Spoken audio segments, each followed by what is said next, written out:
এইটা একটা mini AC যা পাওয়ার ব্যাংক দিয়েও চালাতে পারবেন। গরমের আরাম।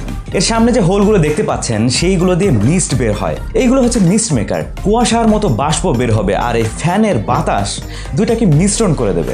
আপনি চাইলে এই ঢাকনাটি খুলে ফ্রিজে ঠান্ডা পানি দিতে পারেন অথবা বরফও দিতে পারেন।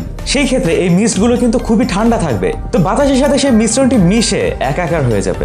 এখানে কিছু সিম্বল দেখতে পাচ্ছেন এবং সিম্বলের উপরে 3টা ডট রয়েছে, অর্থাৎ এগুলো 3টি ধাপে আপনি কন্ট্রোল করতে পারবেন। প্রথমটি হচ্ছে ফ্যান, ফ্যানের পাওয়ার অ্যাডজাস্ট করতে পারবেন 3টি ধাপে। সেকেন্ডটি হচ্ছে মিস্ট, এটাও 3টি ধাপে আপনি কন্ট্রোল করতে পারবেন। এখানে রয়েছে 5টি মিস্ট মেকার এবং ধাপে ধাপে আপনি সেইগুলো কন্ট্রোল করতে পারবেন। 3 নম্বর সুইচ হচ্ছে এর সৌন্দর্য বর্ধন করার জন্য, অর্থাৎ আপনি রুমের ভিতরে ডিম লাইট হিসেবে এটা ব্যবহার করতে পারবেন। এটা হচ্ছে কালার চেঞ্জিং সুইচ, তো 7টি ধাপে আপনি এর কালারটা চেঞ্জ করতে পারবেন। সব শেষে রয়েছে টাইমার, আপনি 1 ঘন্টা 2 ঘন্টা এবং 3 ঘন্টা এই 3টি ধাপে এটাকে কন্ট্রোল করতে পারবেন। এখানে যে ফ্যানটি দেখতে পাচ্ছেন এটা 60 ডিগ্রি অ্যাডজাস্টেবল ফ্যান, যা আপনি ডানে বামে করতে পারবেন না, বাট উপর নিচে করে ইউজ করতে পারবেন। এই ফ্যানের মাঝখানে এইটা আবার কি, এখানে মূলত একটি কটন থাকে যেখানে আপনি পারফিউম অ্যাড করতে পারবেন। তো রুমে বাতাসের সাথে সাথে যদি একটু সুঘ্রাণও পেয়ে যান, সেই ক্ষেত্রে কি প্রোডাক্টের দাম এবং পারচেজ লিংক আমি ডেসক্রিপশনে দিয়ে দিচ্ছি, যাদের প্রয়োজন তারা চেক করতে পারেন সেখান থেকেই।